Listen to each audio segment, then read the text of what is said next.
While you were remodeling your backyard to make it more, zen-y, we were remodeling our merch store to make it more random. We've slapped our new logo on t-shirts, tie-dyes, hoodies, and hats, and all with premium printed labels.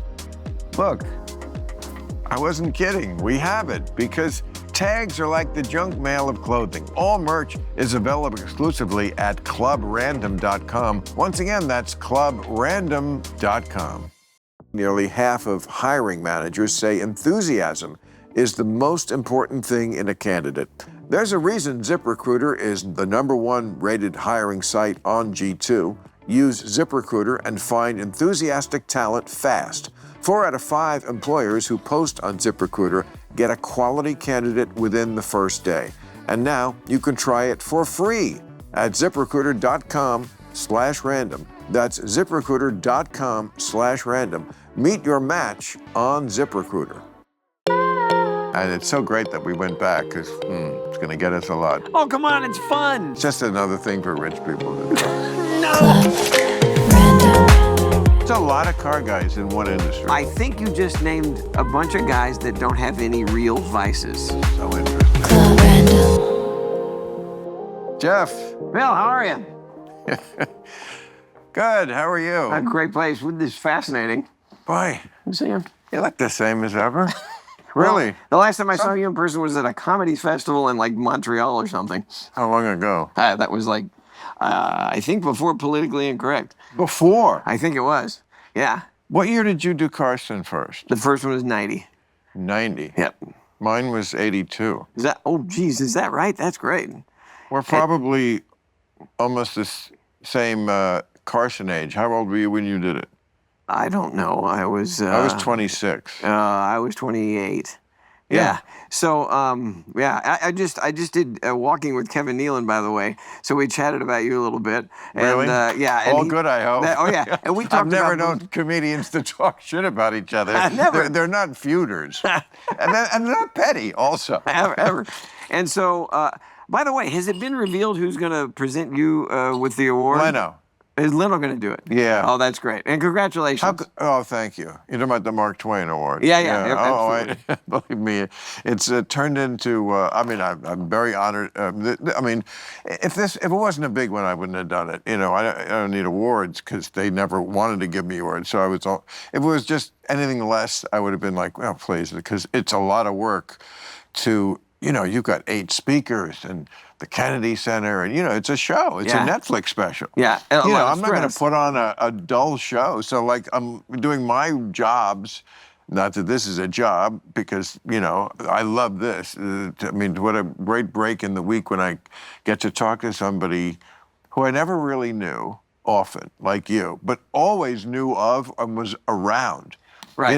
That to me is so fascinating. Like, let's catch up on the last 40 years. I feel like, there was that night in Montreal. Yeah, right. And then, you kind of ghosted me for 2 score. Well, I've always been kind of an outsider anyway. I never coming over here is amazing. I never make it over the hill. Our paths just wouldn't cross. Right. First of all, we're both on the road all the time. And the last place either one of us would be is in the same city, because we're probably playing the same theater. Right. Although you probably play much bigger. You play stadiums? Arenas? Arenas, yeah. But how about 20,000? Yeah, we average between 8 and 10 now, something like that, and it's fun. See, between 5, 8, and 10, yeah. That's another thing I love about doing this. I like to talk to successful people, and I know you have big numbers on, like of all time. Like, people come to see you. That is, you are playing on a level above where I ever played. I never played 8,000, 10,000. The highest I got was like 5,000, 6,000. Yeah, it's a whole different thing. I don't know. Everybody has their niche. Well, and, yeah, it is. Yeah, and it is amazing, and it's I'm fun, not saying you're better than me. Please, there's no accounting for taste. No, you're a great comic, and people recognize that. But yes, no. Do I think numbers? Dice Clay used to do 25,000. Do I think he's a better comic than me? I don't, and I love him, and he's funny. Yeah, and he's a good actor too, by the way. Yeah. But I don't have to. No, numbers, they don't mean everything, but I always respect them. Like, Well, it's the same thing with McDonald's or Ruth's Chris. You know what I mean? It's McDonald's does billions. Ruth's Chris does a few hundred steaks, and it's a completely different thing. So, Ruth Chris Steakhouse? Is that what you're talking about? yeah, I'm talking about that steakhouse versus McDonald's burgers. You know what I mean? Just I know because that- somebody's doing. Yeah, I know that name. It always bothered me. I don't know why. It's such a terrible sounding name. And it was like, look, it's not like I haven't eaten a steak. I'm not a vegetarian, but I'm not a particularly fan of steak. And like, it just seemed like a place there would be a bunch of meathead. I could be wrong, but. I was trying to find the fanciest steak place I could think of. No, that's right. It is. I just have you just triggered me. I'm just a thing with Ruth Chris Steakhouse. I've always saw it on the road in Vegas, and like I just I don't know. I'm not trying to insult. I would start a feud, comics in their feuds with Ruth Chris Steakhouse. These bastards, where I never was and never treated me bad, but I burning to get even with them. No, they could be the greatest. I'm sure they're very good because I know they're successful. Right. They just never mind. fucking bug me. Okay. By the way, what is what here? What is that? That's mine. What Get is your it? own. No. What is it? That's just sparkling water, I think. And what's and this is the tequila. That's tequila. Have some. I have a tiny bit. Oh, that's great. Are you a redneck? Where are you from? Grew up Original? in Texas, yeah. Texas, yeah, I knew it. grew up in Dallas. Something, but yeah. I don't know what that means. I know you don't really look like you're from Texas. Well, I never really had an accent. My parents didn't have much of an accent, so I never really, But yeah, I grew up there and yeah. whatever. Can I ask you a question before we talk about me? So we're halfway through. I don't. I don't know what the word reasonable actually means, but I've just been fascinated watching you in the last 3 years, and it just seems like it's shifted a little bit. Where what is the definition of? Well, it's more than 3 or 4 years. It's longer than that. But there definitely was a shift. I mean, this is the debate I'm always having with my critics who would like to say I've changed, and I have a million ways of saying it to them. But basically, I didn't change. I didn't forget what it is to be. I didn't become a conservative. You forgot what it was to be a liberal. And we don't have to go through all the ways that the far left has gone off the deep end, but it is what got Trump elected and so forth. So did I change? I didn't. And I wrote a whole book, or like took stuff from my show mostly, but weaved it together into a book that basically tried to prove that point. Look at my history. I'm pretty much always the same. Right. But I will put the reasonable in there because I feel like you listen a little more now. Well, that could be true. I mean, look, we all who are on TV a lot. I mean, how many specials have you done? 40? 13. What? There's 13. 13. Yeah. 13 hours. But they're all big ones. 13 hours. Well, no, it's more than that. They're long. Yeah. So when I tape a special, I easily do almost 2 hours. That's a lot. Wow. But then we edit it down to an hour. So that's a lot of material. Yeah, you take out the shit, huh? Yeah, well, sure, of course. But you take it down to the fine points, and Right. And people don't understand when it's so much different doing stand up in person, and then you try and put it on television. The timing changes. But that's a lot of material. Yeah, it is. I mean, I've done 13 HBO specials. Right. But over from 1989. Right. I mean. It's crazy. Yeah. And let me ask you this. Does somebody come to you and tell you a joke and you go, I've heard that somewhere before, and then you realize it was a big part of your act years ago? Also, I go through, I'm sort of a meticulous chronicler I'm just an anal person, as far as like taking notes and stuff. So Right. I'm the opposite of Belzer, who never wrote down one word. Is that right? Ever. Wow. And it showed sometimes, Right. Not me. So like I will go through like a set list from 1982 and I'll just see like the little bullet point I had for it. And I'm like, what does, Right. wet painting mean? Right. That was some bit I had. I know, and then I've done that same thing, and I'll go and I'll try and regurgitate it in my Right. mind and go, it killed. I can at least Right. right, and I'd like to do it again just one time, and you can't remember it. Yep, and those notes made absolute perfect sense when you made them. Right. I look through them and I realize, I mean, they're voluminous. the files I have of how much I put pen to paper and wrote. Some of it is just raw stuff, writing. And I was never the kind of comic who purposely wrote. That was the Seinfeldian way. You get up in the morning, you get the yellow pad. Yes, they learned it from Dr. Cosby. Whatever happened to him. Right. I've heard of him. Yeah. Right. But that was his thing. You just purposely, I said, I can't, and I could never do that. What my method was to get high. Oh, and, perfect. with my friends. And the funny shit would just come out and just try to capture what comes out naturally. And would you, like, if you were when you were getting ready for a special, did you go to a club and work on it, work on it? We never edit any of them because I have so practiced it that when we shoot it, I know it's the right, basically an hour, sometimes an hour or two or something, or 58 minutes, you can't tell. I mean, it changes with crowds, how much, Friday they can be more tired, they don't laugh as much. Right. That can be 5-minute difference in a show between Saturday when they're rested and they have the energy to actually laugh more. That's our business. Right. So, but I have, the last one I did, we taped at the beginning of December 24 in Chicago.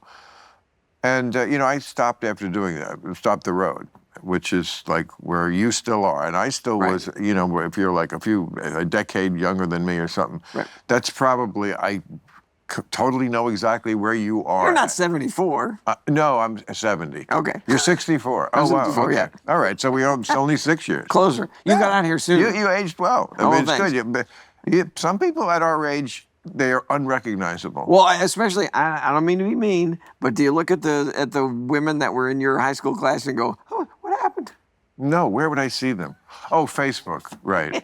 See, the whole world is, it's funny that you say that, and most of the world knows what that means because they're on Facebook and You don't do any of that stuff? No. Yeah. Why the fuck would I want to see my old high school people? I mean, it's only got to be depressing. Well, I got to tell you, I don't do either. I kept up with technology for many, many years. And in fact, in the early 90s, when I was doing my own tapes, I learned to edit digitally when that was all brand new. Taught myself all that, but that was the end of my technological. I know how to work the phone, but when it comes to social media, I don't mess with it. Do you keep up with like everybody you ever met in your life? No. But isn't that? But you're on Facebook. Yeah, and it's not an accusation. I am, but I don't do it.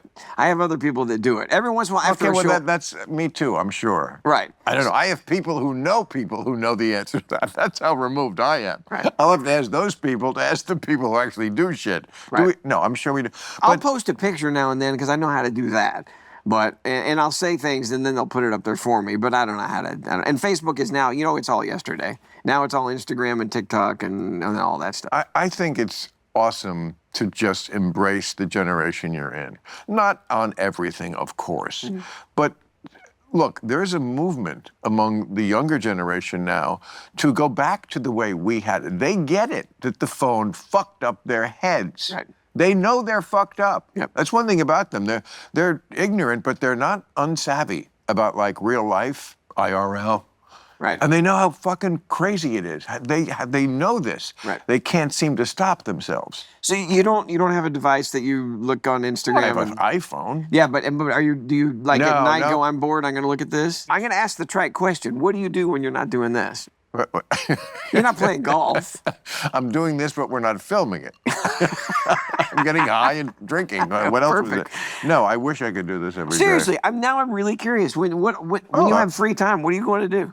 Well, I mean, up until a year and a half ago, I guess now, really having a stand-up act and being on the road, not quite as much as you, I'm sure, but all year long, regularly, like every other weekend. Right. I would do it I had to be here to do the show, and also I don't want to be away that much. It was perfect. I would fly into one city, I'd get up Saturday, fly to one city, do the show, stay overnight, fly to the second city, and then after that city, fly home.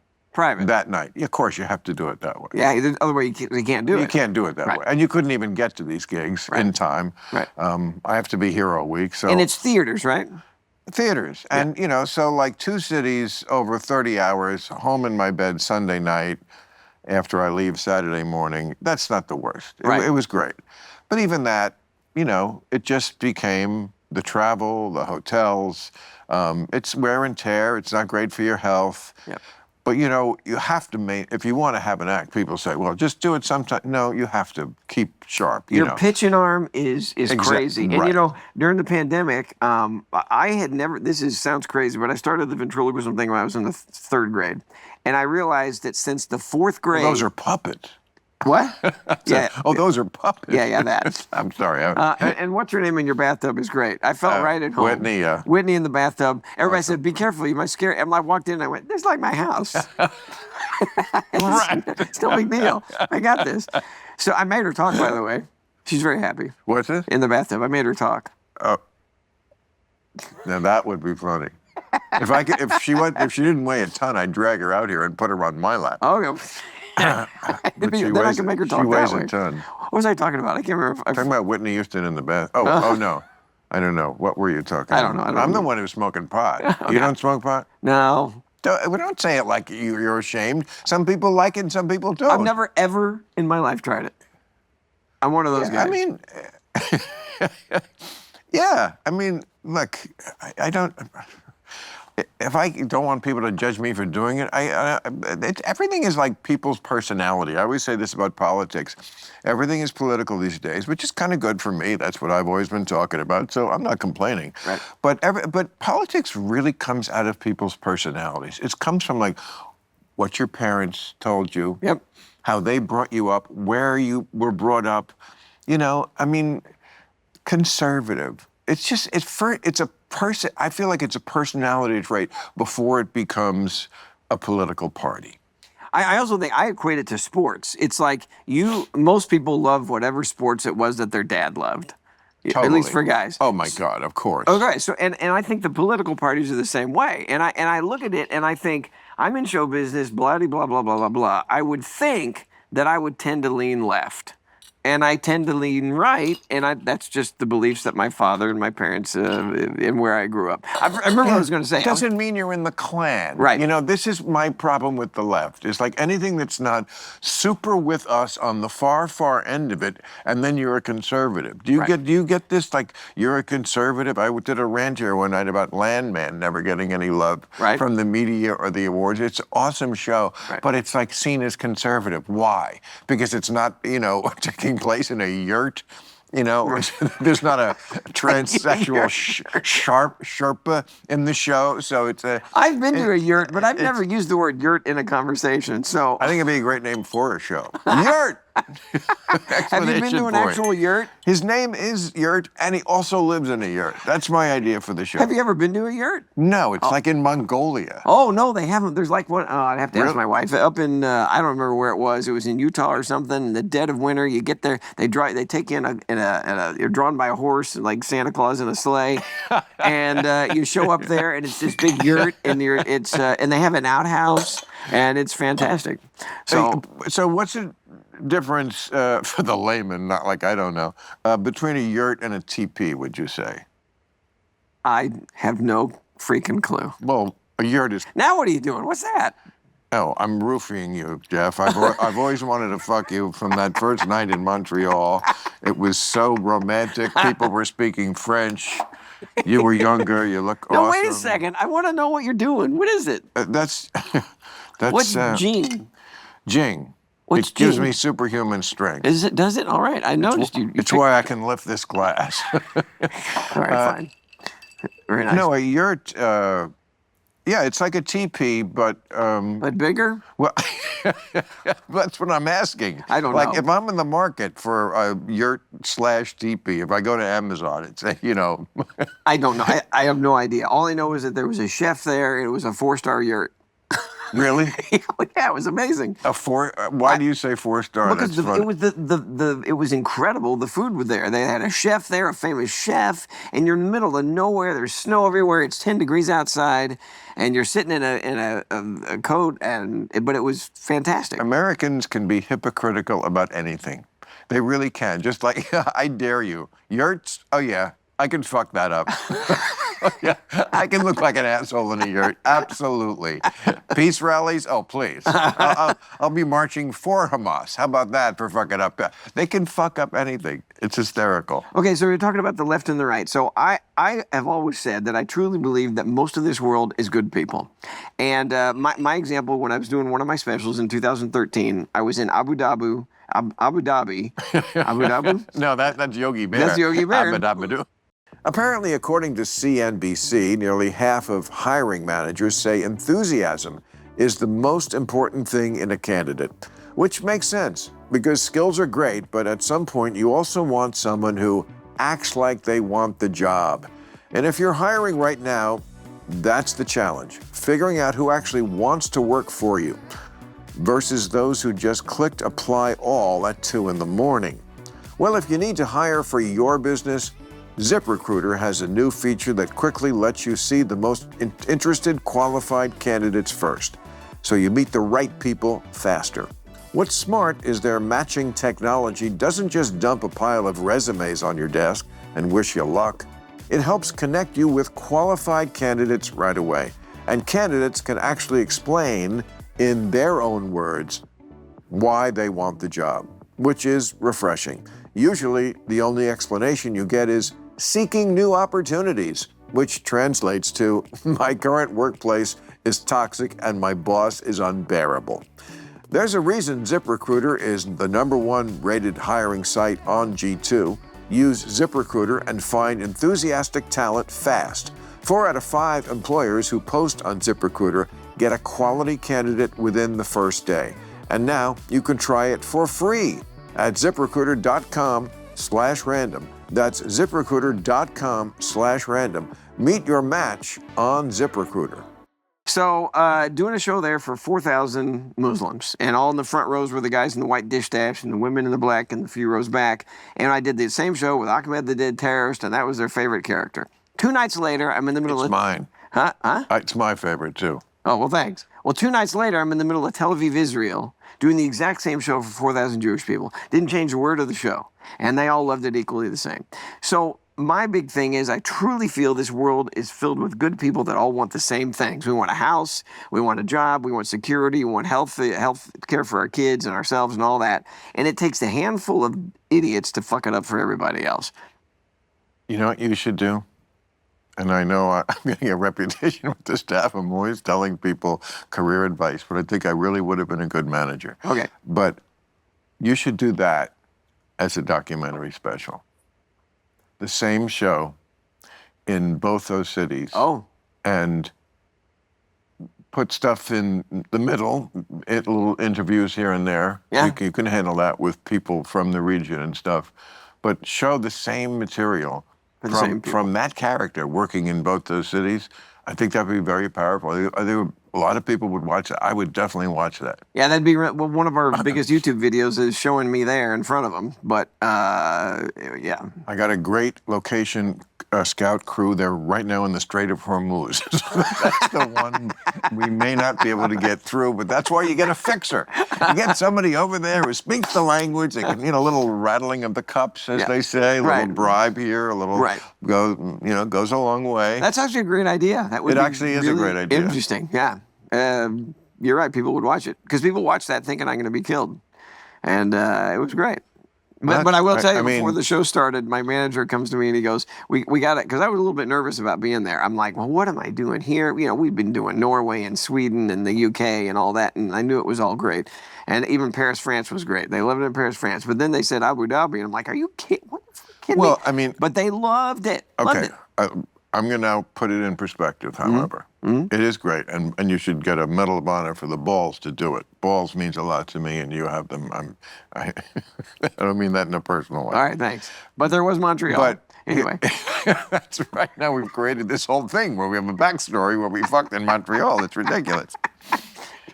But, oh, shit. What was I going to say? You were talking about the special, about doing the special. Yes, but it was something so important to me. You were doing this special. We should do it as a special. Oh, I'm going to put it in perspective, which is it's great that you can do those jokes with that character. Right. But you don't really have freedom until you could do those jokes, and the character was a Muhammad puppet doll. Oh, no, no, no. Oh, no, Exactly. No, no, no, no, no. No. But just know where the parameters are. Oh, sure. That's where we are. Yeah. We are not in free speech country. No, no. It is not. I mean, I know America to the kids is the worst country that ever was because they know nothing about us or any other country. But it doesn't matter. Che Guevara looks great on a T-shirt. That's what they know. Che Guevara looks great on a T-shirt. Why are you trying to fill my head with facts? Okay. But the truth is that we do have, that is, there are levels of freedom. And, you know, that there's just, you know, and people have different opinions about that, and we don't have to go through them here, but, you know. So in your current act, is this what you're talking about? Well, there is no current act because I did stop that was touring. It? Really? Yeah, I didn't do anything in 2025. No, I feel like I said, you either like fully have an act going all the time. Right. I mean, I was always working on it. It was always a third job. A job I liked, more like, I always said more like a hobby. I always said it was more like building a ship inside a bottle that people do, because it was always this tinkering with my act. I loved the process of doing my act and, oh, okay, that worked. Great. It would work better if I moved it here. Right. You know, I used to bring on stage a kind of a poor man's teleprompter, bullet points. So, and I could edit that in my computer, and just every time I did it, it got better and better and sharper and cleaner and fun.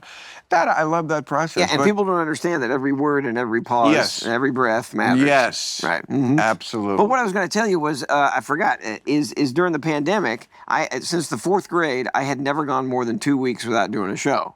I was always working, always. Only job I ever had. I got withdrawal too. Yeah, but so I thought, I'm going to do a special during the pandemic. So I sat down and wrote this entire act, never having tried one joke in front of anybody. But you talk about the pitching arm and having to do it, I felt like I know what I'm doing here.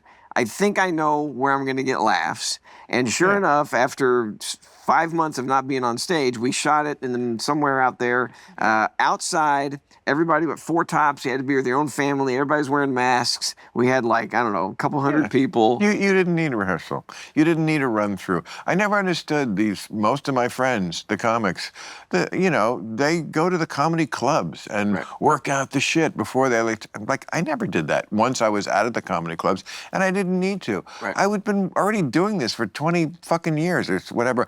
I know what's going to work and what's not going to work. Right. You know, maybe not as well, or maybe better, or maybe it would go there or go back. But I mean, rarely, without ever having to try it out, did I do a joke, you know, in Des Moines or Cincinnati that I'd never done before, and it just got nothing. Right. Right. No, I couldn't have done that after 2 years in the business, or 5, or maybe even 10. But after 20, I don't know how you can't. Right. And your act, I never saw the live act in a theater. What was it? The subject matter that we'd all expect it to be? Was it political stuff? Was it? Well, then I guess you've never seen the stuff on tape either. But I would say it was a mixture. I would say my view is that everything is sort of political. So there was nothing that was trivial. I put it that way. But I talked about my sex life. I talked about, I mean, I loved the last. No, I've seen the bits. I've seen the bits and they're great. But I mean, it's like trivial stuff. So yeah, you and Seinfeld. But not trivial. Like, even if I talked about my sex life, it always was like with the idea of some sort of issue in the day that was going on, like incels. You know, I mean, that wasn't a thing when I was a kid. Incels, you know, involuntary celibate, these guys who like have made a virtue out of being unable to get laid. I was an incel also. We didn't have a name for it, and we didn't want to fucking brag about it and put it on the internet. I tried to keep it a secret, you know, I can't get laid. But these guys think it's like a thing to like, we're incels and, you know, we demand pussy. I mean, this is what they're, so like, am I talking about my personal life? Yes, I'm also talking about something that's really going on in this country. I mean, men being lost is a big problem in this country. I don't understand it, and I hear about like kids these days, the 16-year-old boys they're scared to drive and they don't want to get their driver's license. What happened? What are you talking about? And they're not dating as much. You know what I read today? This is going to blow your boomer mind. Okay. I'm sorry. That's gonna be the clip I use. This is gonna blow your boomer mind. I'm keeping that. Okay. Steady yourself, because you're gonna want to punch something. Okay. I read that the reason why Gen Z doesn't like capital letters, they're too intense. No. I believe it. I mean, why don't they? They're different. The brains have evolved, I feel like, because of the phone. Right. Gen Z is the first post-phone generation. Right. That's why they matter. That's why we talk about them so much. Right. That's why they're so different. Right. Is that they are the beginning of what Ray Kurzweil years ago called the singularity, which is he said in 2028 is when man and machine would sort of meld inexorably, and that's what they're talking about now with AI. Right. And it is amazing. And isn't that your tour called AI? Yeah, artificial intelligence, right. Look at me like I'm a real host. You know, Jeff, I don't know about you, but if I was in... Wait, before we get to that, I'm serious. Oh, my God. So I've always blamed all these problems on Steve Jobs. What are you on, ginseng? Look at this. Every day you fucking Toledo. Wait, I want to lose this thought. Penn State College, Detroit. I'm at Penn State College? Two nights. The Fox Theater. See, I played the Fox Theater in Detroit. Awesome. 2 nights. But of course, you, Mr. Big Shot, 2 nights. Las Vegas, Planet Hollywood on April 26th. Oh, look at the Davenport, Iowa, Mount Pleasant, Thackerville. I remember Thackerville.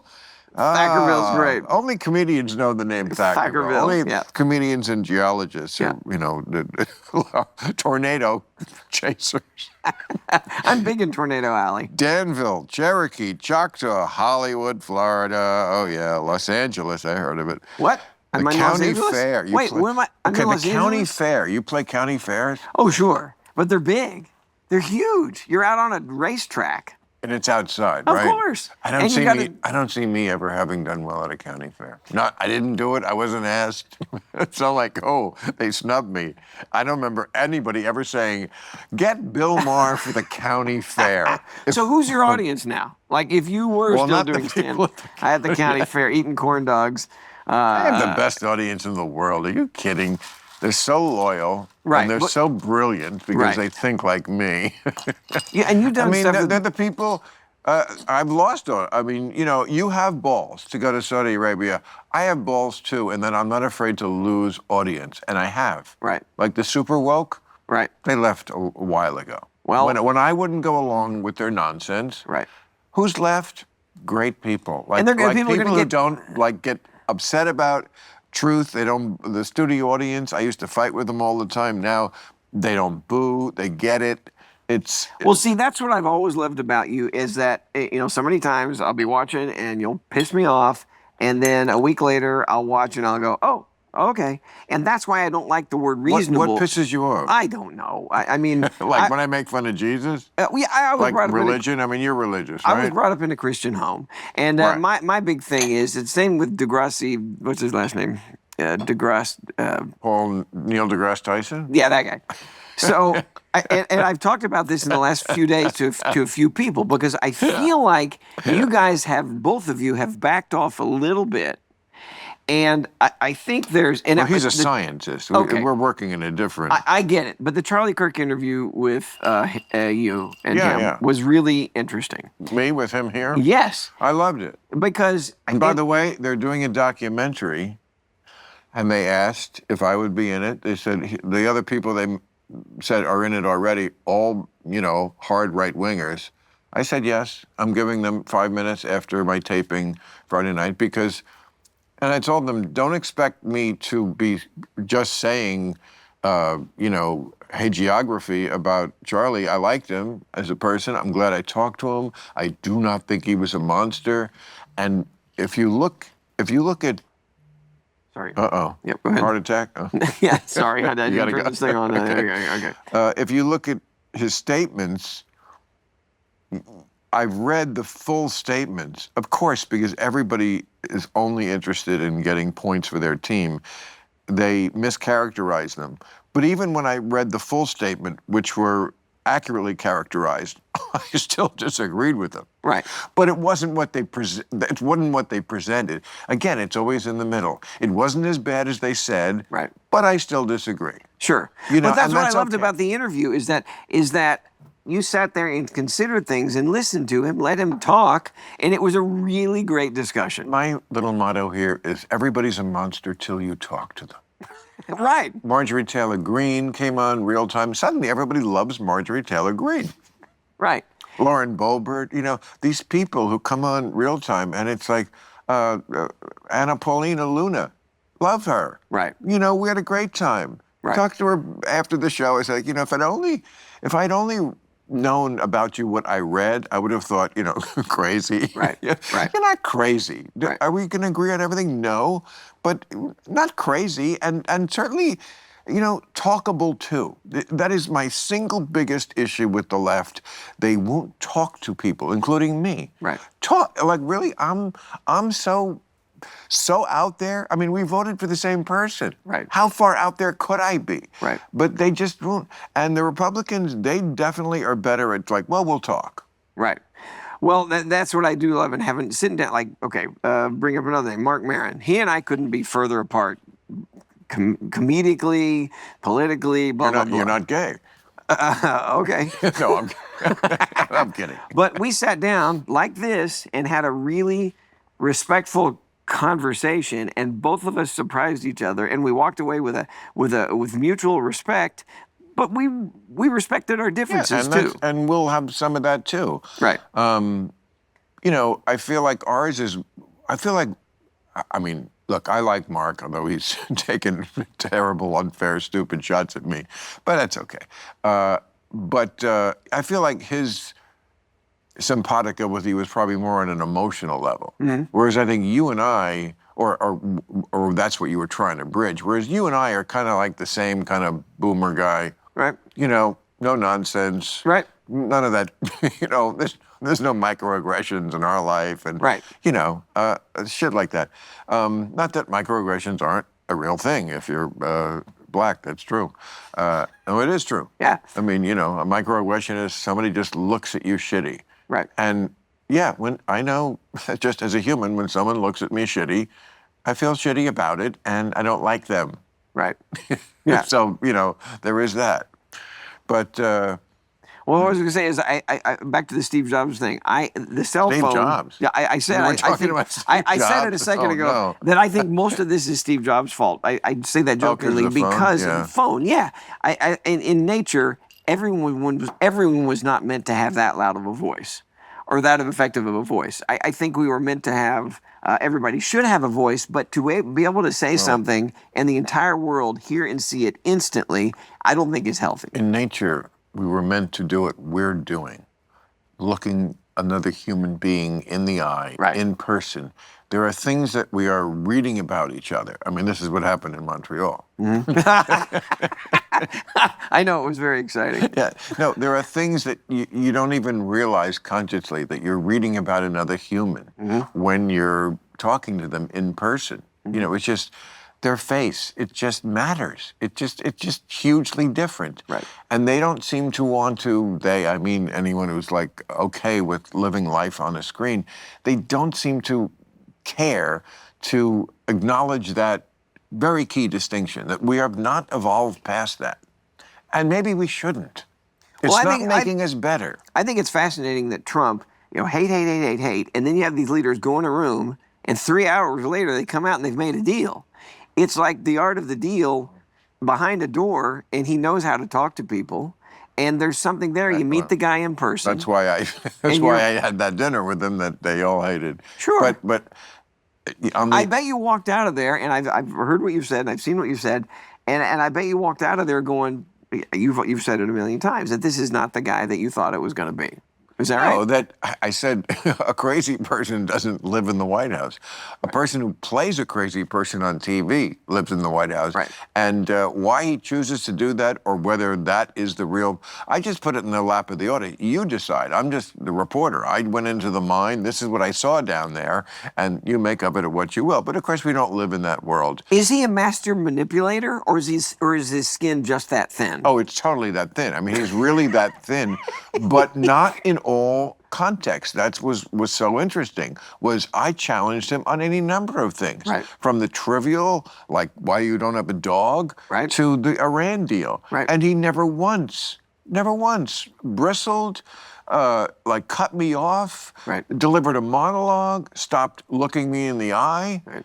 You know, Right. I wrote a great joke about the AI because I want to ask you about why you called it that. But it happens to be my editorial at the end of the show this week is about AI, and I've never really been as aroused about a subject because I do think it's going to kill all of us. Right. And you know, I had done one earlier about, and now everybody's writing about it, how AI is just such an ass kisser. I mean, everything. You know, hey, you know, great question, Bill. You know, everything is just always and I'm saying it's seducing us. Right. It's gonna fucking kill us, and it's seducing us, including all the people who say Donald Trump, he can't do anything without a bunch of ass kissers, Right. just like you. Right. Great question, Ashley. So I'm curious, is your AI a man or a woman?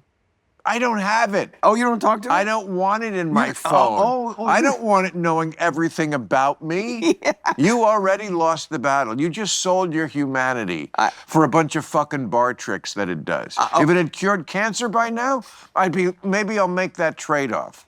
But it hasn't. It can make SpongeBob look like it's getting blown by Stephen Hawking. Great. But you got to say that it is unbelievably useful in many cases. You know it's what? Crazy. I'm sure it is.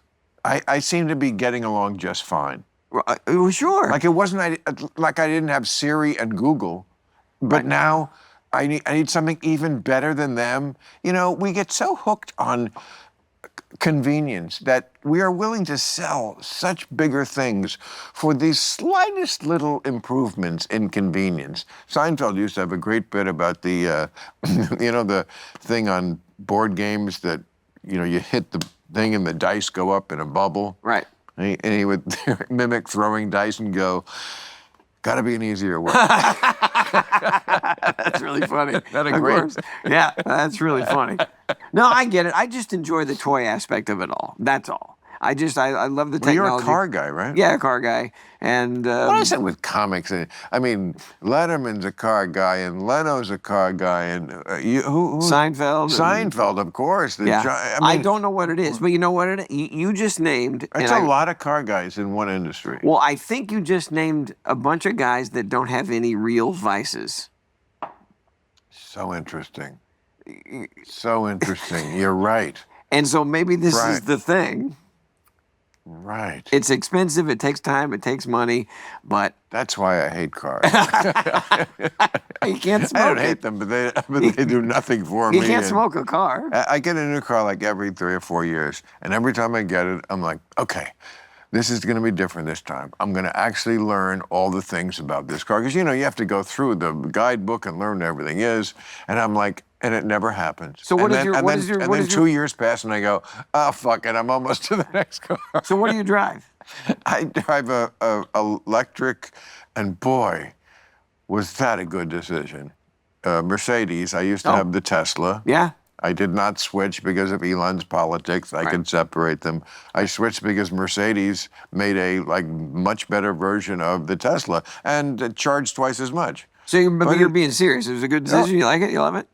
I don't love cars. No, Right. I fucking hate it, actually. Right. I fucking hate it that the robots are too much in control.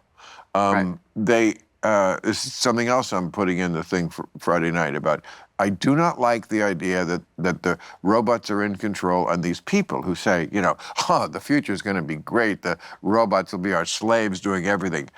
Bullshit. I already feel like I'm in competition with them. I'm not their slave master. Right. My car tells me when we can go. Right. I was stopped once stopped. I didn't want to be stopped. I was in the middle of like very heavy traffic. Right. And apparently my passenger side door was ajar. Right. They wouldn't let you go. And though, you know that feeling when everyone behind you is honking? Right. And you're like, and it's not like a big thing lit up. It said, close the door. Right. I guess there was somewhere like a little, whatever it was typical millennial bullshit. Right. Like, hide it from the boomers. What's really going on this Well, screen? back when we were in college, it would say, your right door is open. Remember that? When first car, I would just pull over because there was no sign at all. I would just, if my door swung open, I'd pull over. That's what I mean. It tells you. Right. I don't like that. I got it. I understand. We're human. I get it. I do wonder, though, when Elon comes out with the robots that work in the factories, I have a warehouse with merchandise, and I wonder if I'm going to buy that thing and let it be stacking boxes. Of course you will. You're a greedy fuck. What? No. It's just fun. What are you worth? Like hundreds of millions. I bet you. I've seen. I think I read once that only Seinfeld and Chris Rock made more money on the road. This is good tequila. I don't know what it is. Thank you. Is that what it is? I thought it was the ketamine. I feel fantastic. I don't know what it is. I still want to know what Jing is. So anyway. Oh, I'm sorry. It's just a way to make sparkling water into diet soda without any of the chemicals that are in diet soda. Oh, all right. I feel like I keep. My wife made you cookies for Your today. wife made me cookies? Yeah, she did. And she's Does vegan. she know about Montreal? she does now. Okay. That was before we met. So what was that gig in Montreal? Now I'm curious. It was a comedy I was in- festival. Oh. I've only been to like 2. And you say the 80s. No, let's see. Hold on a second. Was it pre your Tonight Show? It could have been, yeah, it could have been late 80s, early 90s. I don't know. But you were doing a thing and I was... But how many people were on the bill? Was it a big extravaganza? Man, that's tough. You know, no, I swear. I go back to theaters now. Like I shot my first special in. What are you laughing at? Man, that's tough. I don't remember because no, but it's just a great way to express what at our age is. Because I get this asked all the time. You know, when I'm talking to younger people, and as I often am. You know, I'm a mentor. That's what I live for. That to help the young people. Of course. But yes, it's like they ask questions about things in 1984, and you're like. That's tough. You know, like, I mean, you know, you're asking a lot. Like, disc full, like, there is a memory, but it's just, no. I mean, it is amazing the way your mind, not you consciously, but your mind decides. Your mind is your mom going through your old Playboys or your old soldiers, toy soldiers, and just baseball cards and just throwing shit away. And sometimes you want to say to your mind, Mom, I wanted that. Right. And you threw it away. Well, the worst part is when you forget what it is that you were trying to remember. Yeah. Well, I do it live here every week. I mean, I'm doing it right now. Yeah, but the thing in Montreal, I do not remember because those gigs that I felt were big gigs back then, I will go back to that same facility and be like, what? Because my first special, I thought it was 2006 at a theater, and if you'd have asked me 2 days ago, I would have told you it was 1,200 people, and. We went back because we were going to shoot another special. I said, let's go back to that place at Full Circle.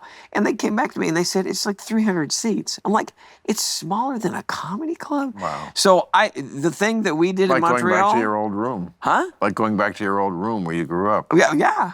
And you feel big. Right. And no more. So the thing that we did in Montreal could have been, 300 or 400 seats, or it could have been 1,000. I don't know. Well, I only obsess on it because Montreal was the site of such a traumatic moment in my life. What happened? I was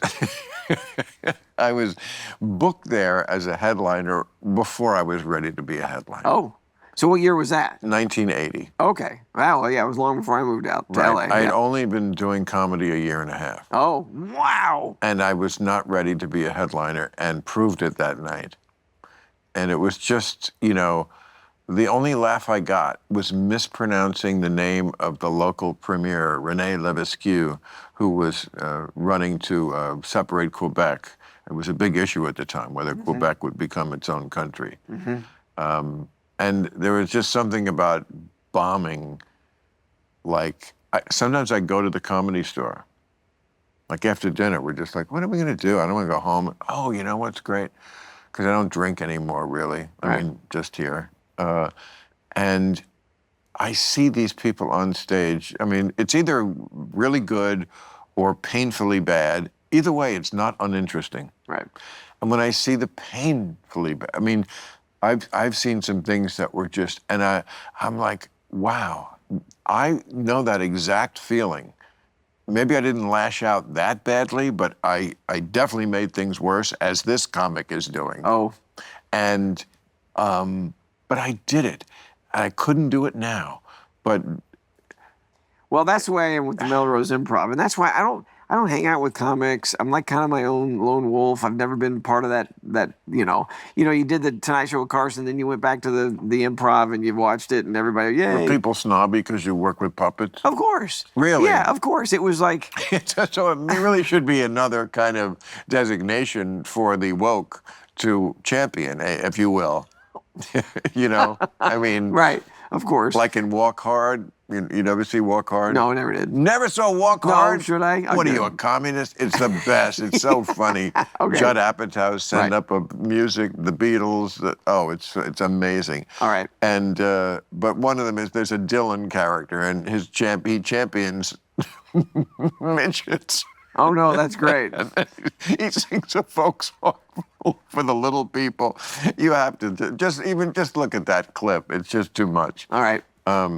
But yeah, so the Improv was the same way, because it was, and there's a stigma against anybody who's not a straight monologist. You walk up on stage with anything. Right. Like Carrot Top, people Love him. Yeah, but now We're his good show, you go see his show, and it is in Vegas. It is laugh out loud funny from beginning to end. It's sure. brilliant. So, just because it's a puppet is a device. Well, see, what I like, what I do, the reason I love it is because I can point and counterpoint, and I can bring up a subject and a topic, and if the character says something that's not quite right, I can do the opposite side of it. It's a conversation. It's what it is. I have the same jealousy of you that I have of my very, very dear friend Seth MacFarlane. Mm-hmm. Because, like, what I do is I say, as me, what I say. And so I get a lot more shit than they do. Right. Because when you're a cartoon, it's amazing. If I said the things that they do as a cartoon, cripples and race, I would be castigated to no end. And you can hide behind the puppets. No, I'm not. I don't mean that as a knock. It's just a device that allows you this distance, that gives you a latitude with the audience that I do not enjoy, because it is me as me. They know I'm not a character. Right. And so you are just much more out front. Well, and Gutfeld covers it he says something horrible, and he goes, a racist would say. He always covers it up that way, which is like really, to me, really brilliant. He'll say something horrible, and then he'll back it up with that. Yeah. A misogynist would say. Yeah. So, but you're right. And it is fun like that, because I can say outrageous things and then correct him. So you're right. I do. I can get away with a lot of stuff. But I like doing that, because people walk away from my show going, I really don't know what he thinks. I'm not sure what his beliefs are, because he did both sides. Right.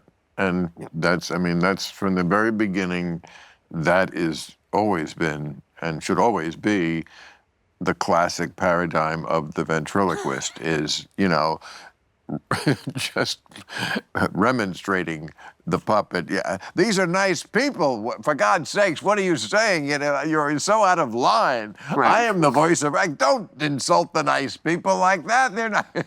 That's every ventriloquist movie. It has ever. to. It has to have that sense. Yeah. So how long have you done this show? We started this in 2022. Who was the absolute best where you went, I think this is going to be a dud, and it would turn out to be a fabulous interview?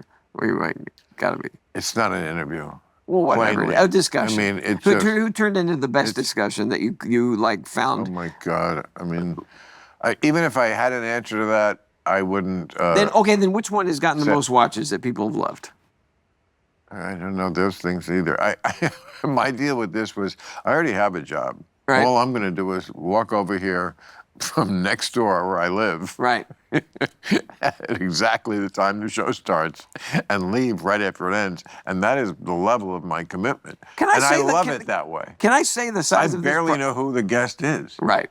I used to love what Carson would say, that he'd walk off stage and he'd get home and somebody'd say, "How was the show?" And he couldn't even remember who it was he interviewed. Yeah, well, that certainly when you do an everyday show. Right. But even now, if you said, who were the guests on Real Time Friday, like I would, okay, I could think I could conjure it up, but 2 weeks ago, no. You know, I mean, that's the nature of this kind of business is, it's a little like a sports team, like, you know, next game. You as soon as the one game is over, you're thinking about the next game. So what do you think is going to happen to the midterms? Bill Belichick. We're on to Cincinnati. What's going to happen to the midterms? The Democrats cannot help but win this. Even they can't blow it. Really? Oh yeah, Trump is historically unpopular. He's even unpopular, getting unpopular more so in his own party, his own base. Right. They did not like the war. They think that was it's funny. Me and the base on opposite sides, I did support the idea of taking out the Iranian regime. Now that it didn't quite work, there was no uprising. I'm not for like making this indefinite, but he's already pivoted to blockading, which is better than we're going to bomb you and end your civilization. I mean, once it got to that point, he lost me. Right. See, that's the point. He says a few of those things where you go, "What are you doing?" A few. More than a few. Right. But okay. Right. No, I mean, look, I said during the campaign before he won, I'm not going to pre-hate anything. Since he got into office, I've made a list of what I hate and what I don't hate. It's not like there's nothing on the what I don't hate list. There are lots of things I like. Right. Or think, you know, he has a knack for like identifying stuff that has been festering, even something like, you know, college campuses. Right. Yes, there has been an insanity festering on college campuses. No amount of voodoo can make me think I didn't see that. Right. And the border. You know, he closed it, but he fucked it up by sicking ice on the American public in a way that was unconstitutional and way too cruel. Mm-hmm. You know, so I don't know. But the Iran war, I thought it's worth a shot. Take a shot, Mav. Take the shot, and we did. And I think we missed our timing. They should have done it in January when there were actual uprisings in the streets. When they were in the streets. When they were in the streets, the Iranian regime killed them all. Right. Now who's left to rise up? Right. You know, so the thing has not been conducted well, but it's still, I'm so glad that he climbed down from we're going to bomb your civilization to death to we're going to blockade your blockade. Right. Oh, you think you're the only one who go blockade? Okay, I can live with blockades. Not we're going to destroy your civilization. Is there nobody around him going, Me. That's why it was so good that I had dinner with him. That's what I'm always trying to tell the crazy left-wingers. You need more people like me talking to him, not less. Right. You're always complaining. He's surrounded by ass-kissers. Right. Yeah, get me in there. Right. Get other people like that. He wants to talk to people, I think. I think he's bored sometimes with the ass kissers. And I don't think he respects anyone who does kiss his ass completely. I don't. Right. I've known people like that. Does it drive you crazy when there's people around you that you know that they're scared to be around you, or you've had employees that are scared to be around you and will say whatever you want? That has to drive you crazy, right? You talking about me? You, yes. It's an interesting topic. It's nice, especially when you're 70, when people give you what I believe is the proper respect a person deserves just for reaching that age. Right. There is a certain level, and everyone used to understand this in America. It's a very ageist society. Many do not. But just for getting there, you should get a little something. Your ass kissed? No, that's not what I'm saying.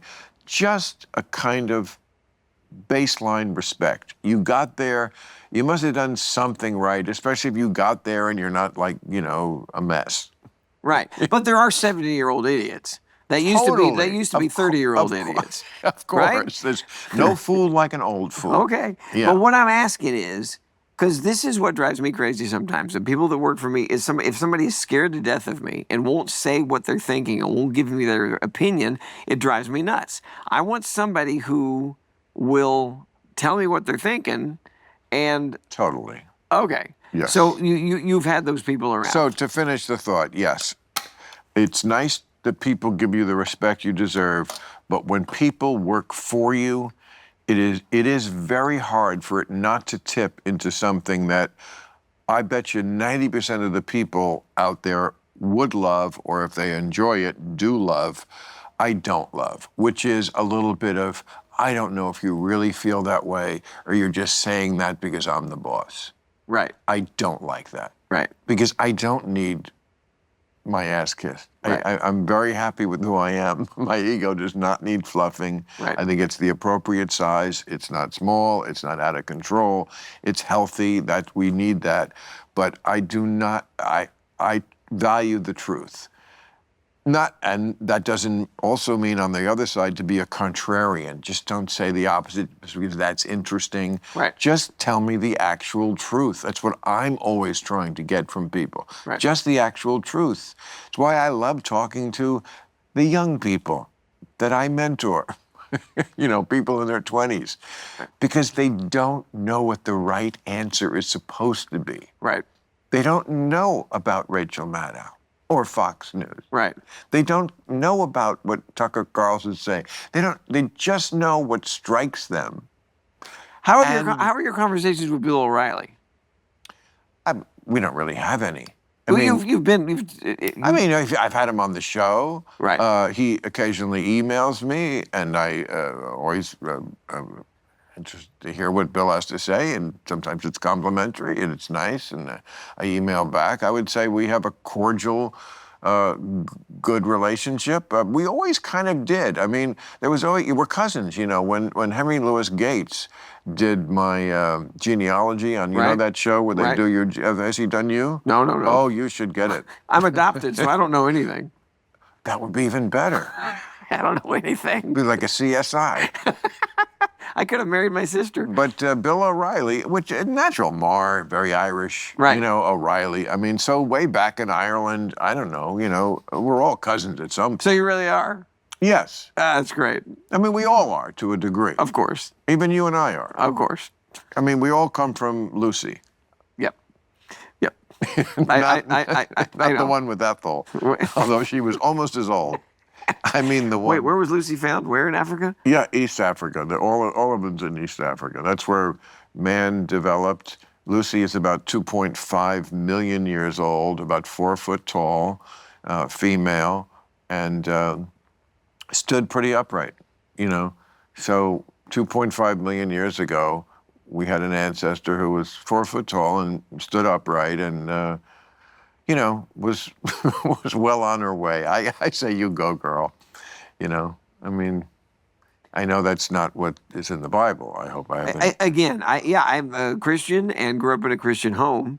At the same time, I have those beliefs, and I appreciate when people respect people that can have faith, and that's what I was saying about you and deGrasse. Neil deGrasse Tyson. Tyson, yeah.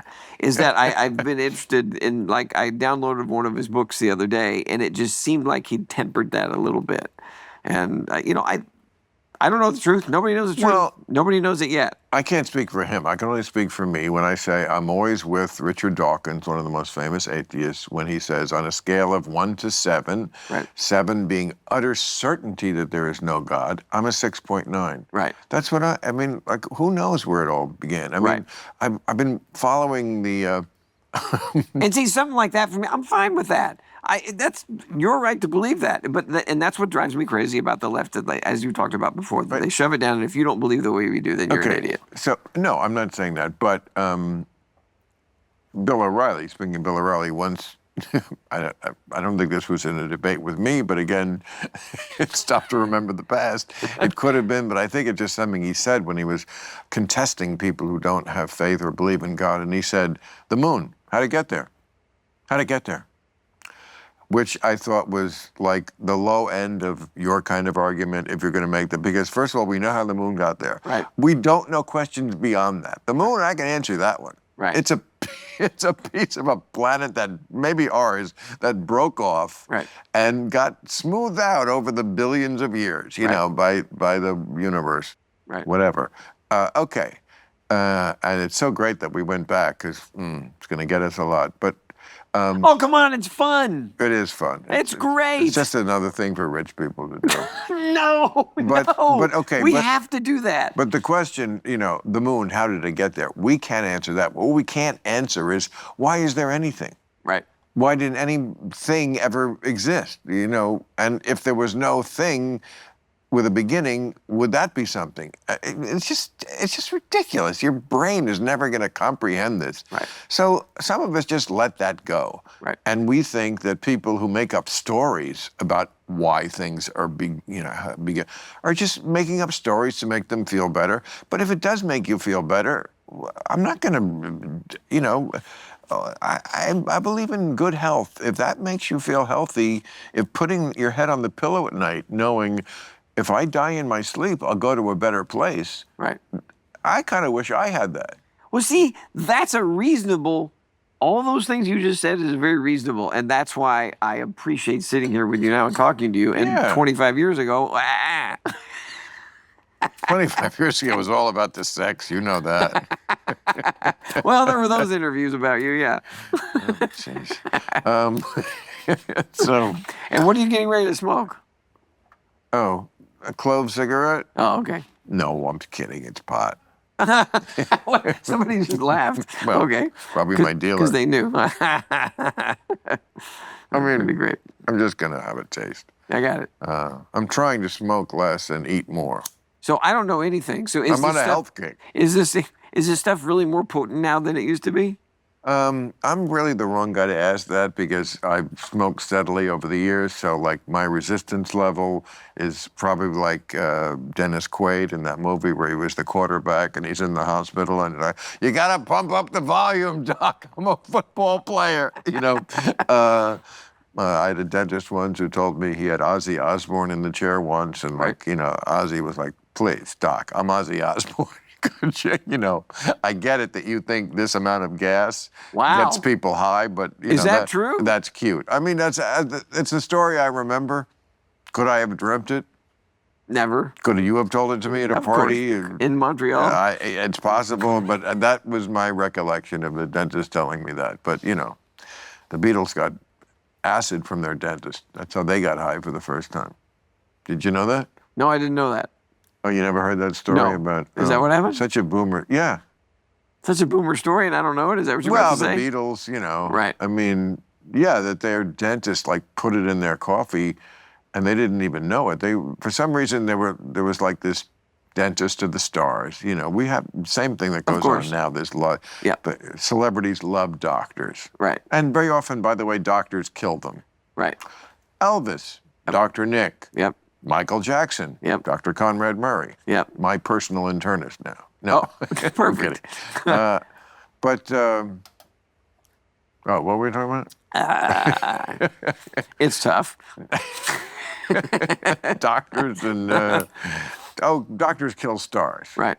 But stars definitely like to have doctors around them. And why would you not? Right. But I know there was a bigger point to it, but...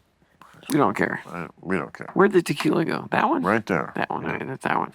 Just pour me a slight amount. Like imagine I'm a drunk who's really trying to that's enough. That's enough. Really right, trying to, you know, a little bit like this. clean up his act. Perfect. And get off the street. Perfect. But my wife did make you cookies. And she's that's so vegan. nice. How long have you been married? Audrey and I have been married for almost 14 years. We have twin 14 boys years. that are 10 years old. Wow. And I also this is have, your second wife? Yeah, and I have 3 daughters from first marriage. When was your first marriage? When? When, yeah. 94. 94. And then how? Wait, is that right? 94 to when? Yeah, 94. To 2007. You know, Bob Newhart. Did you love Bob Newhart? I love Bob Newhart. He used to do a bit on I saw him do it on the Tonight Show. He's like, he said at some point the people out here in L.A. they start measuring everything by their wives. Like Dodger Stadium. Last time I was here, I was married to Helen.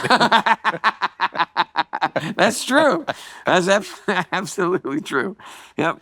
So anyway, I have 3 grandsons, and my sons. Grandsons. Yeah, 3 grandsons. Holy fuck! Yeah, really? And they're the oldest one is almost the same age as my twin boys. So the Christmas cards are very confusing.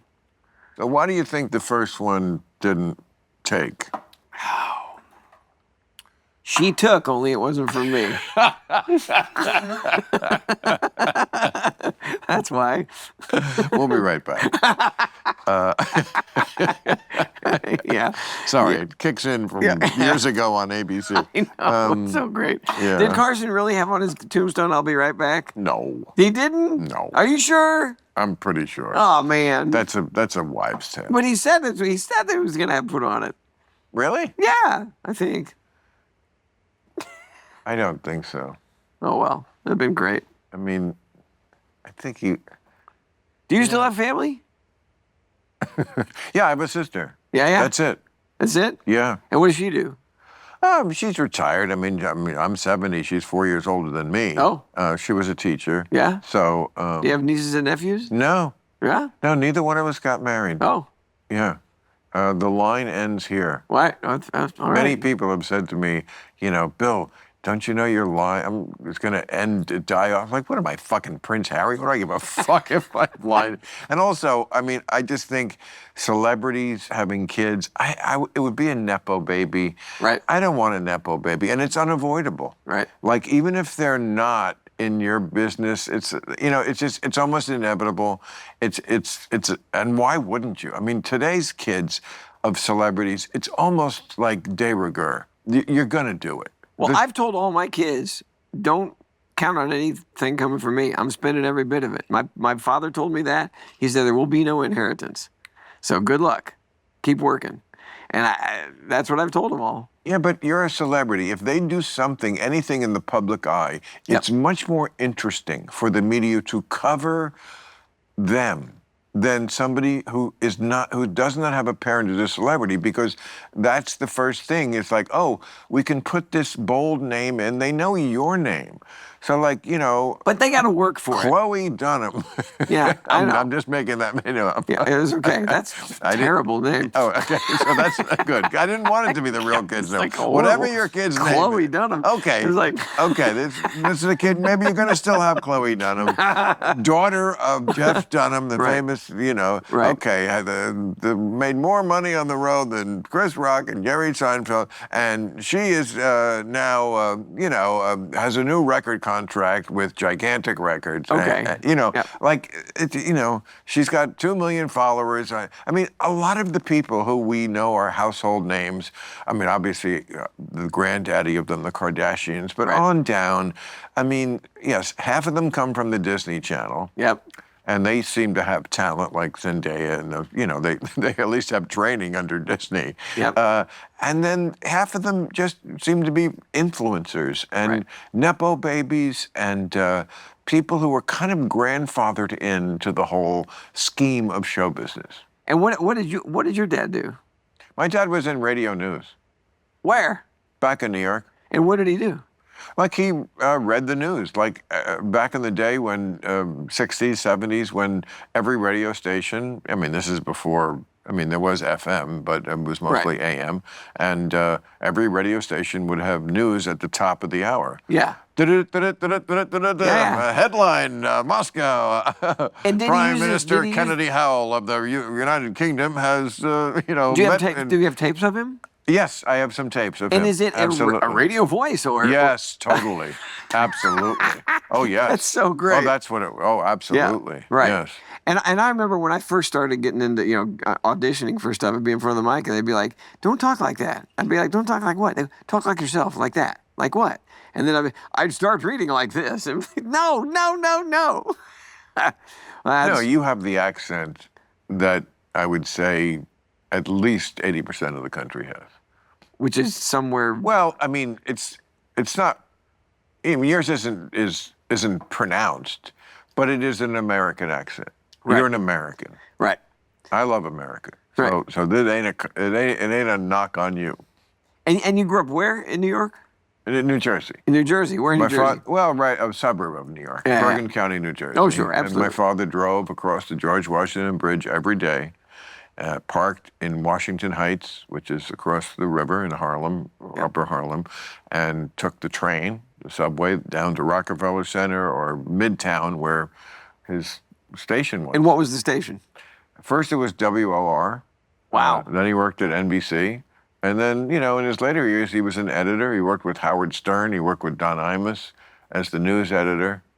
Yeah, in those days, they would work, and it was a stressful job. My father was a Irishman, not a drunk at all, because he never missed a day of work or never affected his family life. But he would get home from work. He needed his 3 or 4 martinis. Oh. And dry, meaning just gin. But he was the morning guy? No, the opposite. The evening guy. Yeah, toward the end, they put him on mornings, and he fucking hated it. Right. I mean, he used to get up at 3:30 in the morning, and drive in the dark and the fog. That wasn't so bad.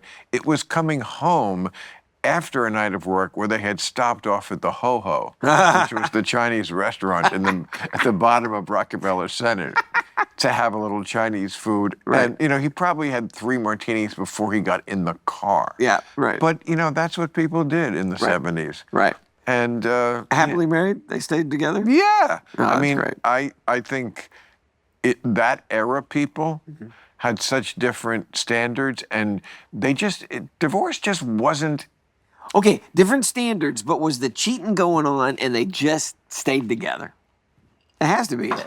I would be seriously shocked if I found out either one of my parents was cheating. Oh, that's great.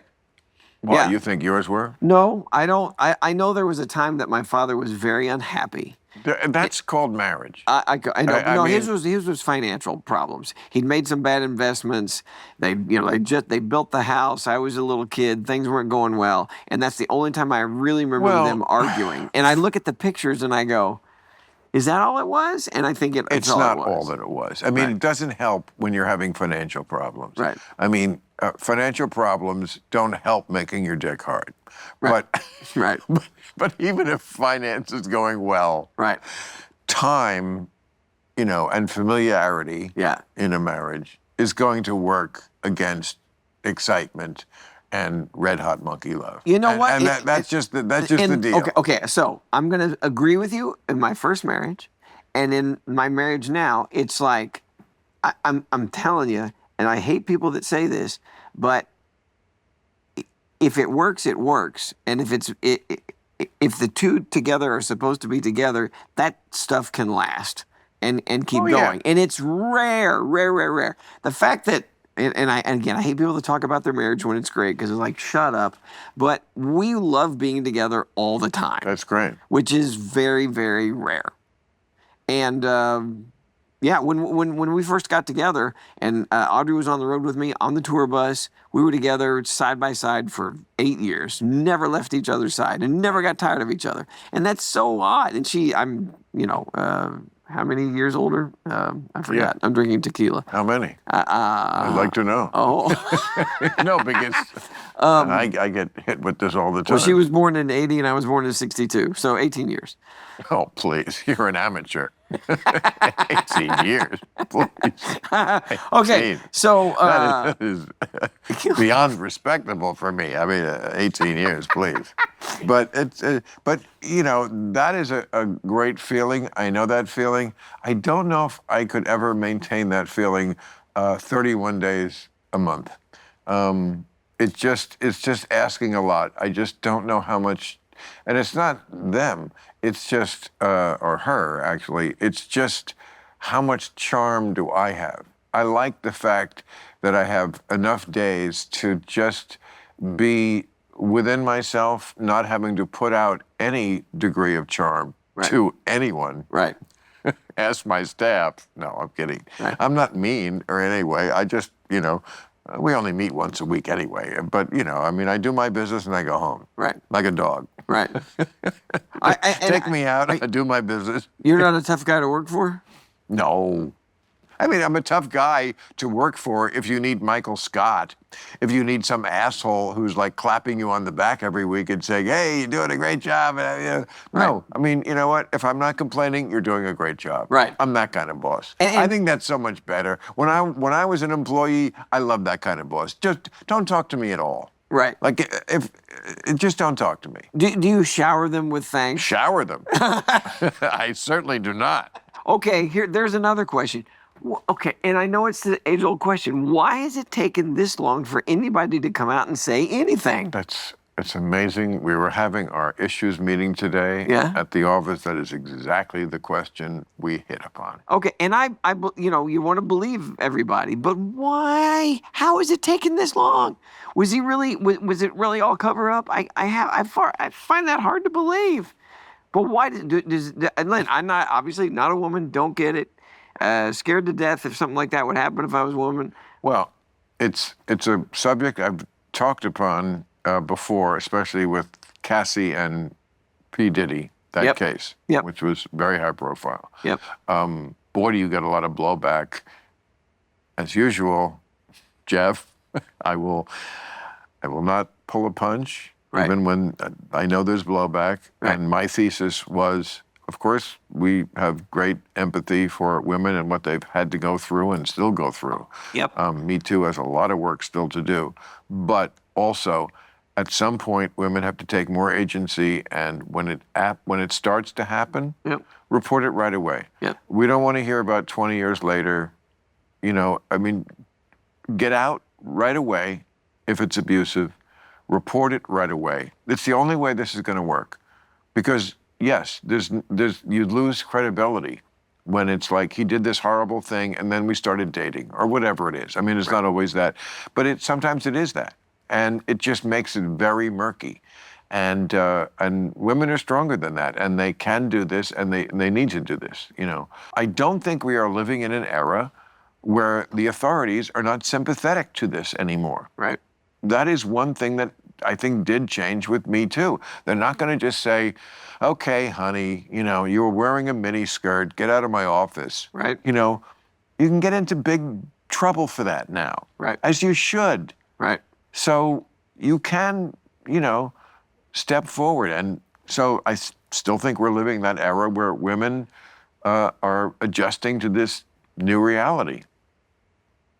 And I'm sympathetic to them because they see a guy like this getting away with this for as long as he has. Right. And it looks like, oh, well, what has changed if he thought he could get away with it? But here's the bottom line. He didn't. Right. He didn't. Right. It's kind of like the cop thing. For years, I was very critical of the cops because no matter what abuse they did, they never held their own accountable. Mm-hmm. That changed. Right. When things change, yes, I change. There's my theme. I change. Now cops do go to jail. Right. The guy who choked George Floyd is in jail. Right. Many cops are. That used to never happen. Right. And it used to never happen that anybody could do anything to a woman. I mean, the golden age of movies wasn't a golden age if you were an actress. Right. It meant Louis B. Mayer was gonna get blown. Right. Before we even start fitting you for the costumes. Right. Yeah. So thing sometimes changes for great. What? Sometimes changes for great. Changes, Yeah. I mean, the thing I object to is with younger people is the idea that change, just if it's change, is automatically better. It's not automatically better just because it's newer. It can be. Mm-hmm. But some things are not better because they're newer. Right. I mean, we see that with technology. There's just a lot of shit that, I call it reverse improvement. Right. You didn't make it better. Yeah. Oh, it is fascinating to me when you look back at some of the inventions and stuff when they, didn't even have electricity and blah, blah, blah. We're no smarter now. We just have better stuff. That's it. And the brilliance of the arts and all the stuff that goes back. It's I feel like we've dumbed ourselves down a lot. Well, I hope you and your loyal audience have not felt like you've dumbed anything down. I feel like... I'm not talking about that. No, but I'm just saying, you know... I think I'm glad that we've dumbed ourselves down with technology. You were talking about the same thing with the phones and stuff, and everybody staring at it, and the new generation understands that we need to somehow go back, and it's that reversal of progression that I think would help society and help us as human beings. No, I just mean your audience wants you to be politically incorrect. Oh. And you should, you know, that's a great thing. You know, they don't, you know, want to be pandered to. Well, here's the way I've always judged it with my audiences. It's like, I feel like if I'm offending 5% of the crowd and they want to walk out, then I've come to that line that I enjoy. Right. And this is the other thing, is like, this is one thing that really is I cannot figure out. My job in front of an audience is to entertain that audience. They have paid good money to come see the show.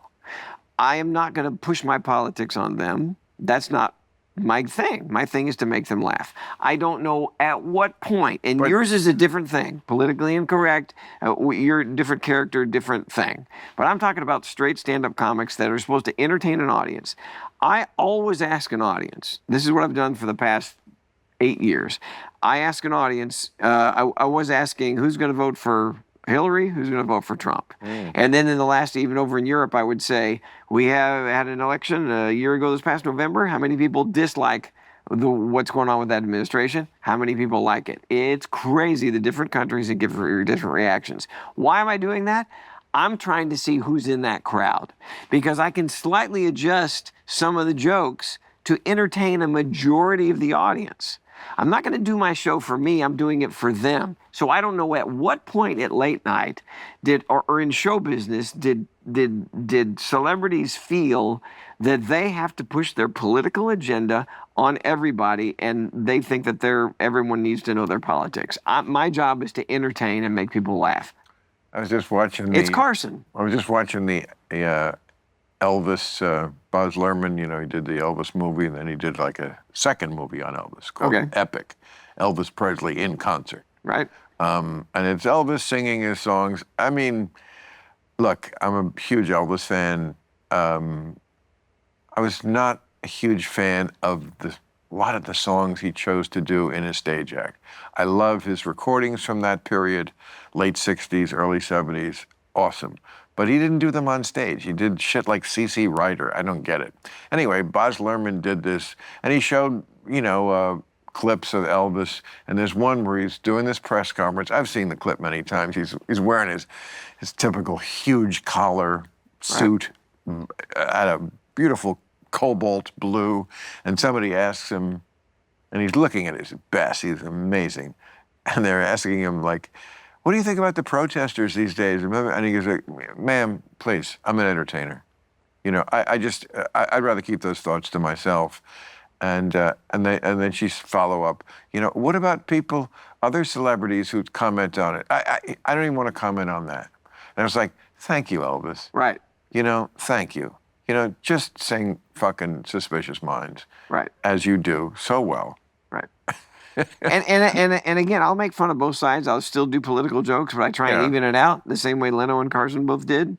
And because I think I think most people can laugh at themselves a little bit if you're not too insulting. Yeah, I think there's more politics in your act than you think there is. I mean, just to have a puppet named Dead Terrorist. Yeah. I get it. But I get it. I understand that. I can't run away from... I understand that. But I'm not calling the other side an idiot. Exactly.